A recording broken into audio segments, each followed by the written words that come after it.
Pempela nthawi ya mamawa, pempela nthawi ya masana, pempela nthawi ya madzulo, pempela muntima, pempela nthawi ya usiku, pempela nthawi ya masana, pempela nthawi ya mamawa, pempela muntima, pempela, pempela, pempela nthawi ya madzulo, pempela, pempela pempela muntima. Ndiulandile nokondedwa omvera konse kumene muli. Henry K. Chale, mtumiki wanu believer, lero pa 16 May 2025, movie wachiponyeponye, nkhawa titani kuti tichokemo nkhawamu. Loleni bwanji kuti tiombe nkora, timalizitse, tikwangule, biliva tifotokoza zinthu zingapo lelolo, koma mazonsezo chimodzi mwa icho kupemphera ndi usala kudya. Mankhwala ankhawa mundimvaka panadolo wankhawa, pemphero nkusala kudya. 10 muwerenge nane limodzi.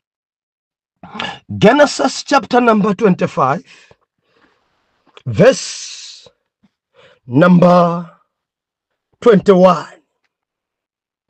Mawu apamwamba Esau ndi Yakobo. Verse number 21. Ndipo Isaac anapembedzera mkazi wake kwa Yehova, popeza anali wouma. Ndipo Yehova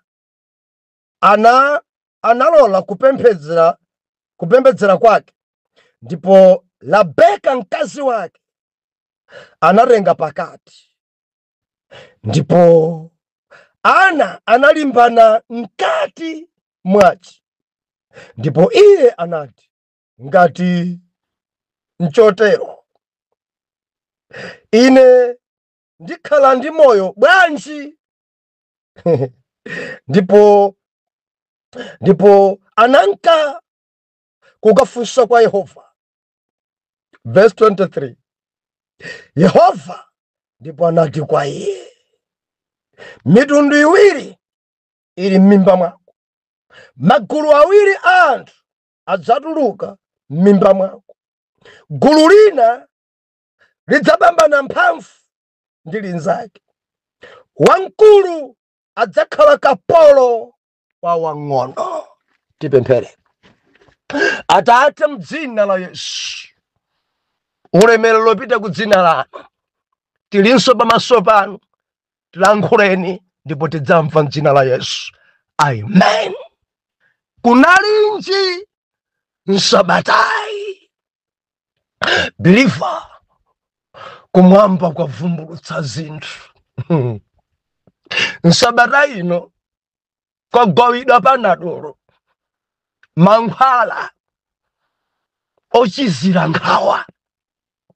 Msabata imeneyi Mulungu waulula tingachoke bwanji munkhawamu, tingazithamangisa bwanji nkhawazi. Mulungu wanena. Koma mande lolemba mwana Mulungu timamalizitsa katundu amene sabata yatha tachoka naye. Endi lolemba ija kunali chenjezo. Chenjerani ndi akuba. Believer lolemba kudali chenjezo akuba tichenjere nawo. Kudziko kuno kuli mbava kudziko kuno kuli madolo, kudziko kuno kuli matsotsi, kudziko kuno kwachuluka anthu amene akubera anthu. Mbava zovala masuti, mbava zokhala m'mapepala, mbava zozembesa katundu, mbava zooneka ngati zikuvutika koma sizikuvutika. Endi zimene zidzapangisa anthu ene ovutika kusathandizidwa, tapusisidwa. Mana Mulungu tajeredwa ni mamvombono ina nina kuti ine adandinamiza wina ndili ku college ndikufunika ndalama izi school fees believer mamillion. Eti ndikumantenga wina ngati mphunzitsi wamkulu. Ndikumavomereza inde mwana meneyi akufunika PC, mwana meneyi akufunika zakuti, mwana meneyi endi munthu ali komwe ku UK nkumatumiza ndalamazo ngati kuti wina ali pa skulu koma mbava. Believer zinthu zikhudza. Kodi zinthu zimenezi munthu ameneyi adaberedwa chonchi, wina atatavutika adakufunika di school fees angathandize? Mabala ajadzibwerabe kuti afuna ndiombe, afuna ndibere. Wina kunamizira marenda asakudwala ya. Gaire nikoni. Iyeyo sakwanekera. Kumwimbira video kosa kuyanka mbava. Kudziko kuno kulera mbwali. Chenjerani ndi akuba. Ena kuba ku banki ndalama akuba. Chenjerani ndefe tinapereka chenjezo. Satana ndi mbava, Satana ngwakuba, ndipo kwaje ndikuba kupha ndikuononga. Musamale kudziko kuno kuli akuba, kuli zimbava. Zina zoneka ngati atumiki koma zimbava. Zolipirisa mapemphero zimbava. Dzibwereke pachani movie umakhadzula. Kunali inchi nsabarai pemphero sidimagulisana. Ukampemphera wina akachira sumusa kuti ndulipire mbava. Ambiri aberedwa. Makamaka azimayi chenjerani. Kudziko kuno kuli aneneriwa nyenga onamizira mayina aena kuti ine ndine wakuti asali iyeyo. Kudziko kuno kuli mbava. Ndeni napereka ine chenjezo amakhosa kupanga haki manambala nkumanena kuti basi nditumizireni endisalola phone call kapena video call koma mangofuna ma message ukutumizani ma account ndikufuna madola walowese madola muze ndidi ku Malawi madola kuli makwacha dia usungunule ikhale madola ambiri aberedwa. Tiri madzana Mungu samalani ndendi nanena kuti nambala ndi namba dzakwanira zitatu manambala kwakara namba ina 09 awiri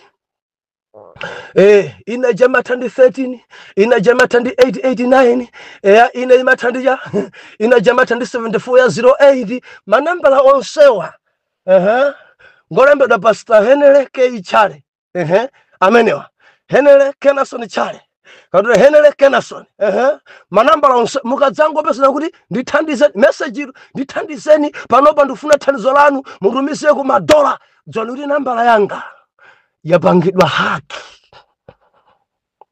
Sukuti ndilibe mavuto, sukuti ndalama sindizifuna, koma ndidalangizidwa ndi spiritual advisor kupempha kumanyozetsa.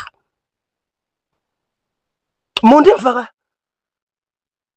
mwana Mulungu ndifuna munimvetsa nthawi yomwe ndiri mudzandipire manambala ena olochenjezani ena kuti tikuona nambala ya abusa apa akuti atumizire ali pena pake. Haleluya. Pakakhala vuto yodziwika kandi galimoro yavura ndekuti pa gurupu pompano pali ena amene amathamanga nazo.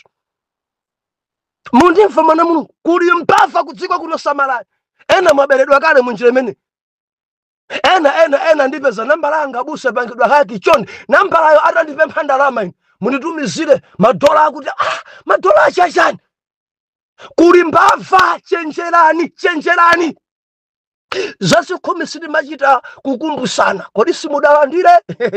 Kodi simulandire mtumiki nzanga ndikudziwa na kuti moyo no ndi moyo ofunika chuma murumiki. Koma zikamafika kuchita kukumbutsa, pamenepo umankaikitsa amene amakupasayo. Bilivene ndili ndi chisomo cha panthu. Ndimalumikizira ndi anthu ena ku UK, ena ku America, ena ku Ireland, anthu amalawi itu amene ndinene ngati Paulo ndi mboni. Hallelujah. Palibe wino tapo pezali ku UK tandipatsani kuno kwanga nkopemphera. Utumiki umanchita kuyenda. Ndili ndi ana, my spiritual son and my spiritual daughter. Palibe mwana amene ndidamumiriza na kuti chonde chakhumi chako chipasa ine ngati sundipasa chakhumi chako ndiye kuti ndikukuchosa nkulananga. Ai. Mulungu akudziwa utumikiwo. Andituma ndi mulunguyo chimene Yesu adandiuza ine chimodzi, unditsate. Ine nkusiya makoka anga, nkusiya ntchito zonse, nkuntsata Yesuyo. Zoti ndidya chani akudziwa ndi Yesu. Zoti ndivala chani akudziwa ndiyeyo. Zoti ndigona kuti akudziwa ndiyeyo. Zoti pakufunika keyboard akudziwa ndiyeyo. Zoti pakufunika drum akudziwa iye. Zoti pakufunika galimoto ya mwamba iye akudziwa. Ine ndikungontsata Yesuyo. Parempedwa believe nkakamira Yesu, kankakamira Yesu, chumacho chimakutsara. Ndidalangizidwa choncho ndi bambo anga. Hallelujah. Kumpumalanga mukamamva ku South Africa ndenda pita kumpumalanga kumene kuchakulitali. Aulera moyo wanga kwambiri.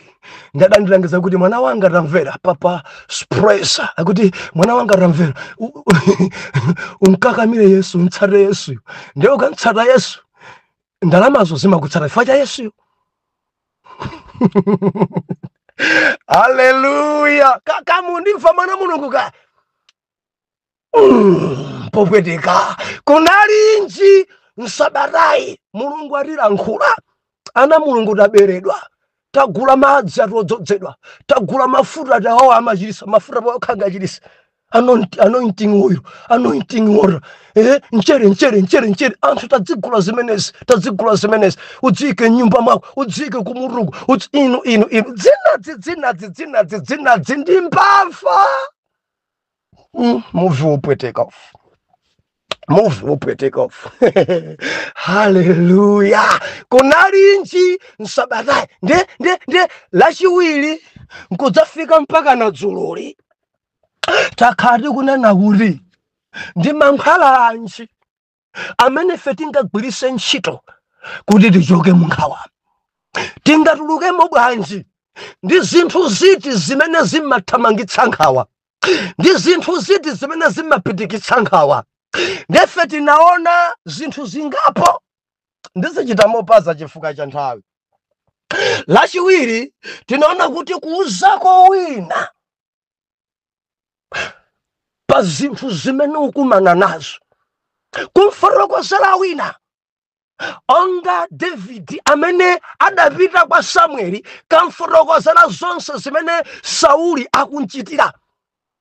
Adakanena zonse. Sauli afuna kundipha, Sauli akwipidwa nane chifukwa ndidapha Goliati, azimayi adayimba nyimbo, Sauli ali ndi chinkondo, Sauli afuna ndimenye, Sauli afuna kundononga. Adamuza zonse and spiritual advisor adapita panaye otilama nayamba kulemekeza, nayamba kutamanda, and onse amene nkabwera kuti adzalimbane naye Bible kunena kuti ankawajoina. Pembedzera kuti mfiti zonse zikujoine. Adani ako adzakujoina polemekeza mulungu wako. Iweyo ukamakhala panayo ndikumvetsera zimene dadi yako anena, nkumapembedzera nkumankweza mulungu. Abale odana nawo amibe nikuti adzakubaya, adzamba kukupeza ukupemphera nawonso nkumapemphera. Abale obwera kuti adzakugende kukupeza ukupemphera, miyala adzayitaya nayamba kupemphera nawo, kukupeza ukuvina iwonso ndikuyamba kuvina. Why? Uli malo pamene pakupezeka mulungu pamodzi ndi tate wako. Wamuza wina zimene ukumana nazo. Endi lachitatu tinaona ife kukakamira anthu amene ali ndi mulungu, kukakamira anthu amene ali ndi mdzodzi amene mulungu amachita nawo. Tinamaona ife Elisa adachita kukakamira.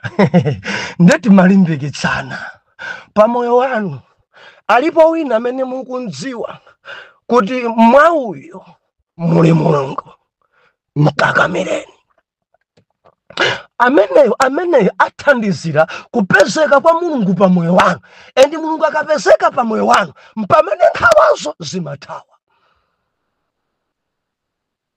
Elisa atakakamira Eliya, chachikulu chidachitika, nkhawa zidatha. Tata adamuza kuti undiyang'anitsitse pa zimene wapemphazi. Chifukwa kumuza kuti atsale pa Beteli adakana, kumuza atsale pa Yeriko adakana, kumuza atsale ku Yorodani adakana. Adamkwidzinga funso, ataona kukakamira. Tata adafunsa funso, ufunanji? Ndi adayankha magawo awiri a utumiki wanu. Dada kuti chapempha iwechi nchachikulu, undipenyetsetse ndikamachoka, chifukwa kufunika chovala changa ndikusiye, koma sindingavule uli pompo, sungaone maliseche anga, sungaone mchombo wanga, koma ndikachosedwa upenye. Pakhala fumbi, pakhala zitsotso, pakhala zopweteka zolowa m'maso, koma tsegula maso. Ndimafuna ndinene kwa oyera mtima, kudziko kuli mayesero, ndiye fumbiyo, kudziko kuli matenda, ndiye zitsotsoso, kudziko kuli kunenedwa, kuli kusekedwa. Chifukwa chani? Ndiye mphepoyo. Penyetsetsabe pa Yawe, penyetsetsabe pa Mulungu, penyetsetsabe pa Yawe, pali chipambano. Chifukwa chofunda cha Eliya chidzabwera pa iwe. Madzi udzawagawanso. Ana anenera adzadabwa nawe, adzadabwa nawe, adzanena okha kuti mzimu wa Eliya watera pa Elisa. Chilimbikiso cha apa, mukhale naye wina amene mudzithako kukamba naye zauzimu, adzithako kukuthandizani, mudzipitako kukaya mwako. Mukakumana naye mudzithandizika, mukamuimbira foni mudzithandizika. Wina wache pa moyo wanu, wina wache akhale tate wanu, wina wache mudalirane naye. Ape bilifa kuti adzitumiki, sukuti onse wanga kugwa. Chifukwa pali chichewa atumiki kulibe. Imene ndibodza. Kudziko kuno kuli atumiki endi ambiri. Ena mwayiwo ndi abusanu aja, abishopu anu aja, ndi munthu wa Mulungu, ulumikizana naye pakhale ubale wabwino. Amene uja. Ena ndi awa abusa amene munawo m'mudzi mwanu. Ena ndi awa akutumikira ma intanetiwa. Amenewa talumikizane nawo. Endi upemphere kuti Mulungu akuonetsere woyenerera. Chifukwa mzimu akutsogolera kuti ukumane ndi munthu woyenerera. Ndicho linga chakuti chamkati mwako chikakule, chamkati mwako chikaumbike. Ubale wako ndi Mulungu ukhale waukulu kwambiri osati udzitsika. Zimatheka zimenezi ukamalumikizana ndi woyenera, wodzozedwa amene pali Mulungu. Haleluya. Moyo wangawo inetu ndakula mwachisomo kwambiri, endi ndaleredwa ndi Atate ambiri. Mondimva Tate wina adanditumikira kunditembenuza mtima, kundizindikirisa Yesu. Adamwalira apita kulemero atsogolo. Ndiye Tate wina ndakumana nawo 2004 amachita kubwera nkugona mnyumba mwanga. Nyumba mwanga nkuchoka kwa sojeni kubwera pafumbi. Ndikumandiphunzitsa mwana wanga pali chipambano pakupatsa. Ndikundiphunzitsa timaenda dere. Maina onse ndachula pano. Ena anandiphunzitsa za kupembedzera 2004 yomweyo. Chaka changa choyamba pa Bible school. Kupemphera nkofunika bwanji, kusakudya nkofunika bwanji. Dakakamira pa zimenezo. Bilifa tili modzika. Tate awa akumpumalanga tinakumana 2000. Hallelujah, 2000. And nditaona and chimandikopa adzitumiki onsewa. Chimene chimandikopa kwambiri nchotina kuti pali Mulungu. Mtumiki amene somazo panopa ndilankhula pano ali ku London. Wigina akhalako. Mudzaka akamira anthu chifukwa cha chimene ali. Osati kuti ngakulu mimba kapena kuti ngati ali bwino. Koma chifukwa cha Mulungu amene ali naye. Amakhala Nespresso church chili chakumpumalanga ku White River ko. Inu ndinu mboni South Africa lero kubaba ndikaona Atate ku ndiyamika mbuye mmandivomereza kuti pitani mukaona Atate anu. Hallelujah. Mulungu akudalitseni. Ndili ndi mayi mu uzimu kunja kwa dziko lino, thandizonso kwambiri. Ambuye adzikudalisani. Hallelujah. Moyo unowo pakufunika wina odzozedwa kumkakamira. Muli naye. Kukhalako ni nzanu. Best friend odzozedwa. Ine ndi anzanga ambiri. ndili ndi ananso. Chimenechi chimaumba chachikulu mkati mwako. Kunalinji msabatayi endi dzulo ife timaona kuimba ndi kuvina. David ndi mankhwala atothamangisa nkhawa amenewa, kuimba ndi kumvinira Mulungu. Adadansa kumanga mayala mchiuno, ndi kuvina ndi ana, ndi kusewera ndi ana, lulutira, kuvina pamaso pa Mulungu, kuimba pamaso pa Mulungu, nkhawa zonse nje balala.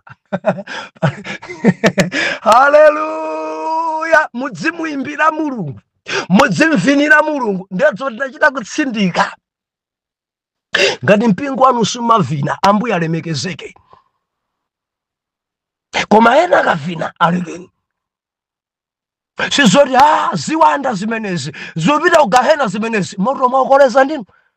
Munthu akuvinira Mulungu muda amene akuvina chonchi akupita kugahena kumene kugahena kwa ndani. Gahena amene yakonza ndani. Anthu opita kugahena ndi ati. Gahena atu Mulungu akonzera Satana. Muwerenge bwino Biblia yanu. Gahena sikopita anthu ya. Gahena akupitako ndi Satana ndi amithenga ake. Ndi ena amene akakamira ntchito za Satana. Kupha, kuba ndi kuononga. Amene akakamira ntchito za devil, amene ndi amene adzatsagane ndi njereke zinkahena. Ndiudziwa ndi uthenga obwereka. Koma chonali chake nchonena kuti tisamale ndi mapolotoko. Ena kamavina tikuti Ambuye zikomo. Inu mukamayimba kasumayimba Ambuye zikomo. Koma tikunena kuti Davide mfumu ya Israeli adavina atasenza likasa. Ukakhala ndi Yesu umasewera, umavina, umasangalala, revival chifukwa likasa inkayimira kupeseka kwa Mulungu. Mundimvaka. Ukakhala ndi Yesu sudzikuza endi udindo sungakumange chifukwa ena samavina ati ndine bishop asamavine akamati manja iyo kumangoyendera basi kachala kakeka akamati talumpha kumangolumpha ndi mkono bwanji ndine bishop ati kuvina kwa bishop. Ayi, David adautenga ufumu kusiyapo nkumantamanda Mulungu nkumvinira Jehova mpaka na mkazi wake nkumati iyayi amunanga mpaka na pamenepa adantsutsa machipangwe Mulungu adatseka mimba yake. Vinani, imbani, nkhawa zimachoka. Mukamayimba ndi anzanu, nkhawa zimachoka. Mundimvaka, muimbireni Mulungu. Lemekeza Yehova, moyo wanga isasesa nkati mwanga. Zimulemekeze, kumayimba, manja. Iye amene achipusa matenda wako, nachirisa so marenda. Kanda iponyaka yakoma ndayimba basi. Tamayimba ndi anthu.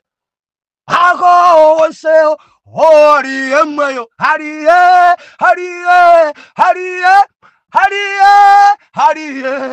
mfumu ya zonse taimba manja Jesus oye nkumavina nawo nkumayimba nawo zimenezi zimatamangisa nkhawa ndi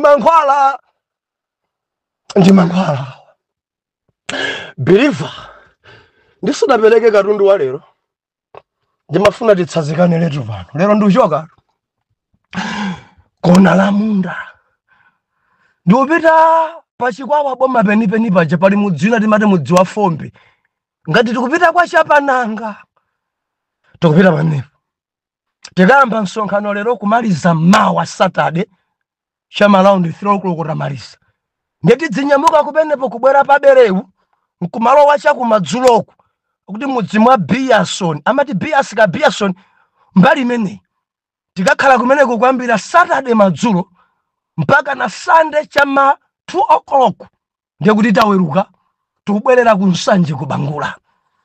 Ndimati ndipemphe intercessor pindani beni maondo kuti nkhope ya Mulungu itsagane nafe. Tili masiku oyipa amene devil sakufuna kuti anthu atembenuke mtima. Kuli dziwanda kudziko kuno zoyipa kwambiri zimene dziko aletsa anthu utakumane ndi Yesu. Ndimafuna kuti mupemphere ena ngati kusala kudya salani kudya kuti miyoyo ibwere kwa Ambuye. Amene dafoka akalimbikitsike, amene amangidwa amasulidwe. Ndi msonkhano umenewu upereke pate mulemerero zimenezi zingatheke ana mulungu titayima limodzi pa tripi imeneyi. Sons and daughters, my intercessor, spiritual father and my spiritual mom, tigwirane manja adzitumika nzanga ngwazi za Yehova tentipemphereraneni kuti tikagonjetse chikho Yesu alenge. Chondisangalatsa tili mbali yowina ndipo Yesu sanaluze kale, ndipo tinako kutsimikizika mtima kuti Mulungu akadzilemekezanso madera amenewa. Tiwambe nkora wiki imeneyi tingagonjetse bwanji nkhawa. Tikunena kuti kupemphera ndi usala kudya fuka lipo ena ndi atambwali. Mundilole kuti ndingofotokoza zina zitatu zimene sinazikambirane fuka wiki ammawa sitingabwerezenso zimenezi. Koma nthawi yapano tingazigonjetse bwanji nkhawa, tingachoke bwanji mu nkhawa. Takambirana zingapo kuyambira lachiwiri, koma zina sitinakambirane. Tingagonjetse nkhawa pochitira zinthu pamodzi ndi nzako. China ndi chimenechi mpata tinalibe. Mudzitha kupanga zinthu pamodzi ndi ena usati nokhanokha. Chimenechi ndi chimodzi cha mankhwala ogonjetsera nkhawa. Chinthu china tingagonjetse nkhawa kukhala ndi nthawi yokwanira yopuma. Tidzithako kupuma kamugwira ntchito kani nthawi usati mama mpaka na madzulo kupumako. Chinthu china tingagonjetse nkhawa kumafunsa uphungu kwa ena. Nditani apa gawo lina lofunsa uphungu apa tikumuona apa Isaac akufunsa kwa Mulungu, and mkazi ake atakhala oyembekeza adakafunsanso kwa Mulungu adadabwa. Timagonjetsa nkhawa. Chinthu china tingagonjetse nkhawa kudya zakudya za magulu onse. Tinakamba napo mbuyo mu zimenezi tizidya zakudya za magulu onse, zopasa mphamvu, zomanga thupi, kumadya zimenezi zoteteza kumatenda, kumadya zakudya. Tukamba zakudya zenizenizi kumadya, and tisamadyeso maphuma chifukwa pali ena madyedwe anso sadya bwino. Zikamala wankama Mulungu adayikamo mano kuti tidzitafuna kutafuna zipye kuzigaya ni manowa kena kumeza. Pali anthu ena matenda kukubwerani sumadya bwino, kungulowesa nkamwa nyameja kutafuna pakhoso kuti lowe kukanikika. Inu mukuthamangira kuti muzidya bwino mutakhala pasi mukudekha nkumatafuna ena mangodya 2 minutes amaliza kale mitanda 7 nyama yochanga mukumesa bwanji. Zikumalowa zatunthu mmimba zikupasaniso ni matenda. Muzitafuna bwino kaya ma vegetable aja kutafuna, a green aja kutafuna madzi aja dzipita mmimbamu atafinyika kale. Koma ena mukumameza masamba atunthu makamaka mumacheka ting'ono inu akumalowa onse aja atunthu ntchito ajencha nsimeja mpunga ja kumautafuna umeneja kumaugaya ndi mano. Koma mpunga ngochepa kale chifukwa cha fast anthu amango lowesa baso mango meza kulowesa zimene ziso zobwesa matenda zikukuza nkhawa. Mukamadya muzidya bwino. Haleluya. Tingachose bwanji nkhawa. Zilipo rapa believer kujaza magulu onse, komanso kuchita masewera olimbisa thupi, magemu, kugawana ndi ena nkhawa zathu zimene takambirana kale. Kumachitako magemu masewera aja sukuti mwadzichepesa iye kandi kuthamanga kucha zina zinthu chizina chifacho mwangokhala kakusewera mpira ndi ana suti mukajoine timu ina koma kusewera mpira ndi ana pomaliza pamenepo thupi imamasuka. Muzithako kutenthesa mtima wanu chifukwa ngati masewera simuchita ndithu mudzawusipe muchite masewera mutadwala. Uzikanyamula zinthu wopite ku jimu tamangani tamasewerani kuti thupi lanu limangike. Believer mukundiva zimachosa nkhawa izi. Kuthamanga kupanga ma exercise kupita uko kucheza ndi ena kumakhala nawo mchigulugulu. Mundimvaka kumakambena mchigulugulu kumaseka limodzi mchigulugulu. Zimathamangisa nkhawa zimenezi. Koma kungokhala pawe katutwa kuma mbwi umarameki nkhawa zako zimakula.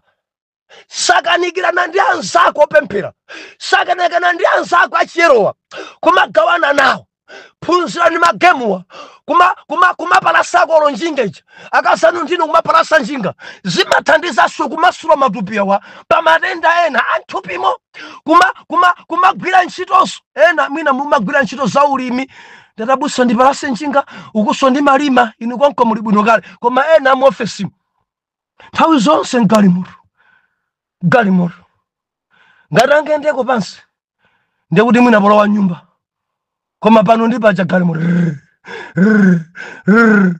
ndi mafuta kukwera pakana kukhosa, ndikupita kuchipata bwanja damu zithamanga, uthamanga ifo cha matenda, sukhala ukaidi umene, bwanji uyambiretu kupanga masala wekha, matenda asadakupeza kuti kuteteza, kumaposa kuchisa, amatero kaya mwanduja.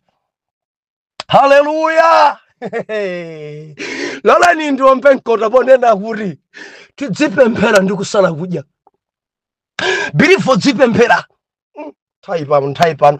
Tionjeze maminitsi awiri atatu. Mwana Mungu, pemphero ndi kusala kudya imasintha zinthu.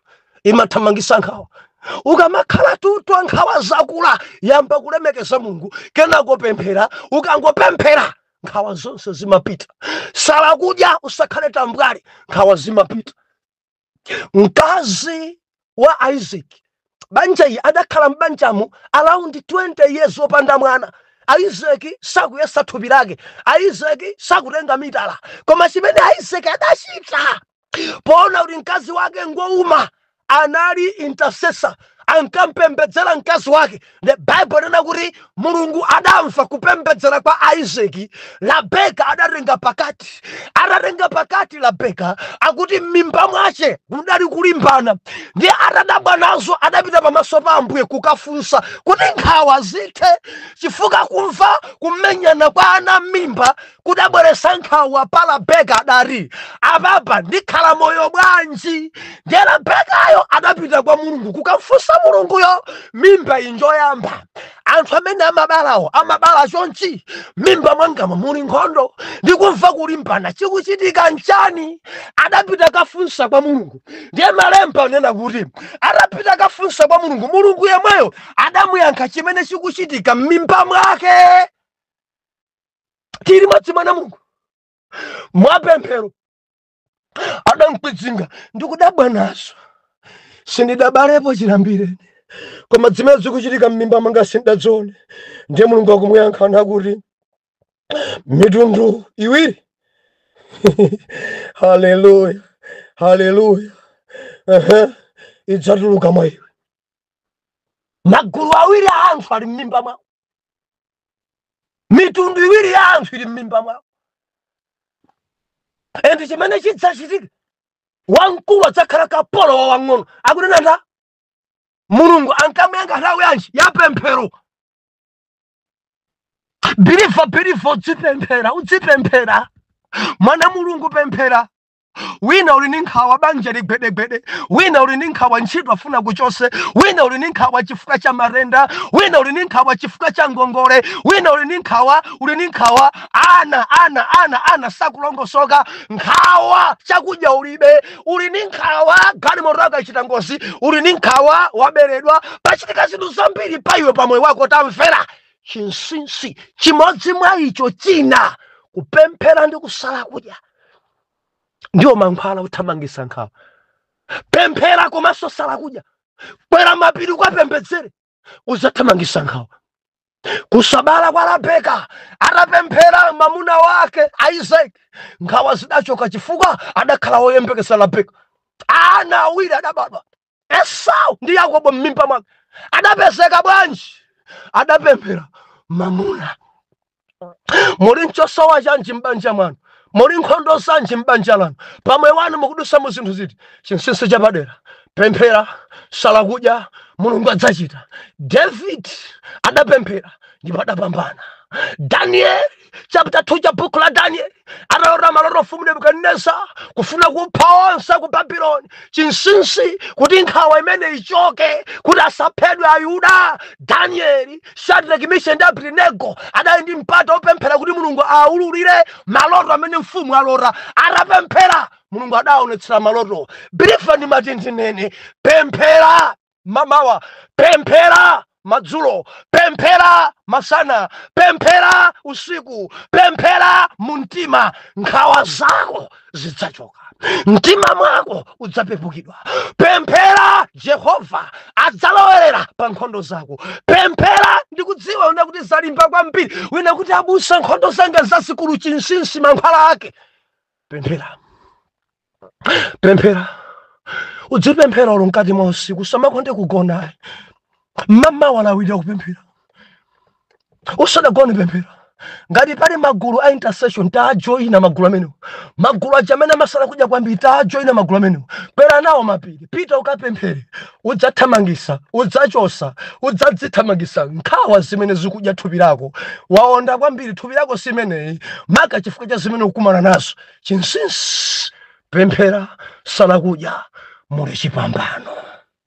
Bwanji tikumane wiki ya mawa Mande, tikumane Mande, mundilole ndipite kuchikwawa. Fire, fire, fire, fire, fire, fire, fire, fire, fire. Tikupembedza mulungu wabwino. Pastor Juma Juado, tatengani malowa mpaka na Mande tipemphere. Atate mu dzina la Yesu, kudziko kuno kuli nkhawa, anthu akulira, anthu akuonda, mtendere alibe, misozi ili patsaya. Mwatiphunzitsa zambiri, mwatilankhula zambiri.